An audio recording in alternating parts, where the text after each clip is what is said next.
Et également l'équipe technique régionale pour l'organisation de ce colloque. On en a besoin dans notre sport. Je dirais nous la course, même dans la globalité de la fédération. Et on espère que d'autres ligues prennent également l'exemple sur cette organisation pour multiplier ces conférences.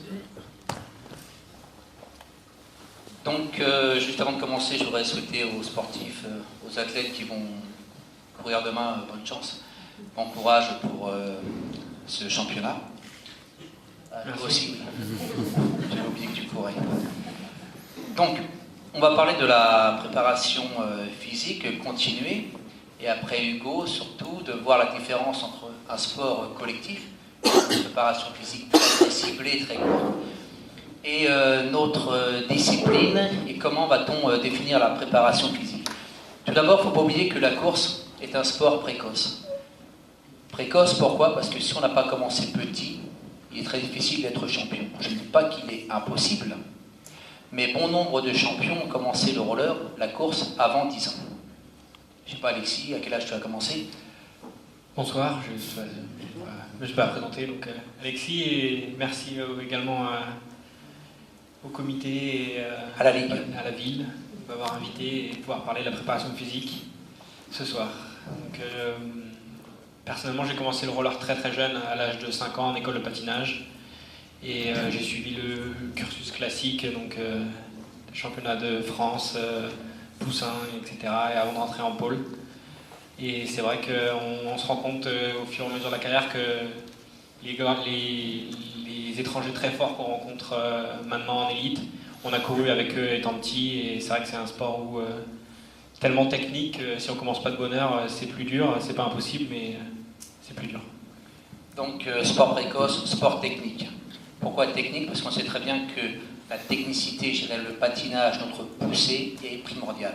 Par rapport à la force qu'on va donner, par rapport à la récupération, à l'économie d'énergie quand on patine. Donc on est un sport précoce, un sport technique, et je dirais par la suite un sport physique. Si on a le physique sans la technique, on ne sera jamais un champion. D'abord on a la technique, et après avec le physique, on peut devenir fort. Donc la physique veut dire qu'on parle de qualité physique, de développer des qualités physiques, c'est ce qu'on va chercher par la préparation physique. Les qualités, c'est clair, c'est celles qu'on retrouve classiques, hein, c'est l'endurance, la force, la vitesse, la souplesse, la coordination, très important dans notre sport. Le gainage et la proprioception, le gainage dont Marion nous a parlé. Donc toutes ces qualités, il va falloir qu'on arrive à les développer. Autant que quand on parle de force, ce n'est pas quelque chose qu'on va commencer tôt, mais c'est quelque chose qui, après, dans une carrière, à partir d'un certain âge, qu'on développe énormément. Quand on parle de force, musculation, pliométrie, je ne dis pas que c'est du quotidien, mais ce sont des entraînements répétés par Alexis. Ouais, effectivement, on fait beaucoup de plio et de renforcement musculaire pur, donc à savoir les sauts à partir de boîtes, etc. Et également maintenant quelque chose qui vient plus de la glace, où on travaille beaucoup avec des sangles pour travailler la plio et le renforcement musculaire dans le geste du patineur. Donc ça, je pense que c'est un truc qu'ils avaient compris avant nous et qu'on n'utilisait pas forcément en roller. Et là maintenant, je viens de le ramener plus dans nos programmes, et ça marche très très bien. Donc c'est assez facile à faire. Je pense que c'est facile à mettre en place aussi dans des groupes, puisque ça ne nécessite pas beaucoup de matériel, et une sangle, c'est vraiment pas grand chose. Donc voilà, j'incite à le faire dans les clubs. Donc il y a les deux, il y a la sangle élastique, où c'est pour travailler le virage. Donc un athlète retient un autre qui fait les gestes du virage petit à petit. Donc on a besoin d'élasticité de la sangle pour pouvoir se déplacer. Et après une sangle rigide pour travailler la ligne droite. On l'attache autour d'un poteau et on fait des flexions en position du patineur. Donc il va essayer simplement de retrouver le geste technique pour que ses muscles travaillent dans le geste du patineur, ce qui est très important. Quand on parle de la force, dans le pôle de Nantes, dont mon collègue est présent ici, les départs, ils le font avec un harnais et un pneu derrière. Donc on essaie toujours de s'adapter le plus proche possible du geste du patineur. Donc on a toutes ces qualités physiques à développer, donc on va parler de préparation physique. Et contrairement à Hugo, qui parle à un moment de 2 mois de préparation physique avant que les compétitions commencent de roller hockey, et après on va essayer de maintenir une certaine qualité, nous, on a cette période hivernale pour la préparation physique, on a cette place qui est longue pour, je dirais, un patineur classique. Ça va commencer quoi? On va dire de octobre jusqu'à mars, et à partir du mois de mars, on va avoir notre période pré-compétition avec les indoors, pourquoi pas un grand fond, et l'objectif de chacun, qu'est-ce que c'est? C'est le mois de mai, le mois de juin ou début juillet pour les championnats de France. Pour les plus grands, quand on a une équipe de France différent, qu'est-ce qu'on cherche? C'est le seul objectif, c'est les championnats du monde, c'est du fin août, début septembre. Donc on a une période très longue, contrairement au roller hockey, pour la place de la préparation physique. Donc dans la préparation physique, Marion parlait de PPG, la préparation physique générale, qu'on va travailler essentiellement, nous, d'octobre à mars. Après, on va voir si la définition là, de Pradet, la période de la préparation physique auxiliaire, donc on va se rapprocher du spécifique, c'est-à-dire dans des exercices proches de la compétition, et après on termine par notre période spécifique, la période de compétition, qui nous dure à peu près 4 mois. Donc la forme, on ne va pas la chercher dès le mois d'octobre, on a toute cette période pour la préparer. Quand on parle à un certain moment des objectifs, c'est quoi? C'est améliorer les qualités physiques, dont on a parlé, favoriser les adaptations physiologiques de l'organisme. Pourquoi? Parce qu'en faisant, on a parlé tout à l'heure du gainage, donc on ne vient pas dessus, Marion en a parlé de l'importance du gainage. Pour nous, c'est un maintien de la posture, qui est important au niveau du roller. Après, on a également tout ce qui est, on va dire, le foncier, comment on va le travailler au niveau du roller, que ce soit en roller hockey ou chez nous. Pourquoi? Parce que qu'est-ce qu'on a besoin? C'est d'avoir une fréquence cardiaque basse, pour que la différence entre la fréquence cardiaque du repos et la fréquence seuil soit la plus grande possible pour que notre organisme puisse s'adapter facilement à l'effort. Ça veut dire être capable de soutenir au seuil ou au-dessus du seuil un temps le plus grand possible. C'est ça le but.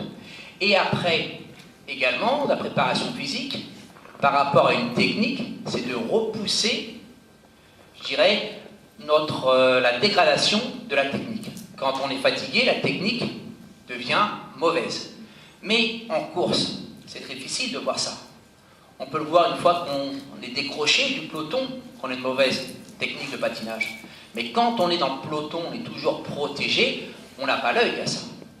Par contre, sur d'autres sports énergétiques comme nous la course, quand on voit la glace par contre, la dégradation de la technique avec la fatigue, elle est présente. Ouais, exactement. C'est vrai que autant sur le roller, on faisait un peu moins attention à ça les années où je courais vraiment qu'en roller. Et en passant sur la glace, on a bien vu l'importance de repousser ce seuil de dégradation. Et sur la glace, moi par exemple, je fais beaucoup de 5 km, c'est 12 tours. Et je vois bien que les saisons où je suis vraiment très bien préparé, la dégradation et les problèmes vont commencer à 5 voire 3 tours de l'arrivée. Et heureusement. Sinon, mais un tour c'est 400 mètres quand même, c'est pas 200 mètres comme chez nous. Ah, voilà, 3 tours c'est quand même, ça reste long. Mais et quand ça va moins bien, ou dans les périodes, parce qu'on a aussi des périodes où dans une année c'est un petit peu moins bien, ça va arriver à 7 tours. Et la différence de 2 tours, elle est vraiment, vraiment énorme. Donc on recherche tous les jours à l'entraînement, dans la prépa physique, en étant fatigué, garder le geste parfait, même s'il n'y a pas vraiment de geste parfait, c'est très théorique. Mais c'est ce qu'on bosse vraiment dur.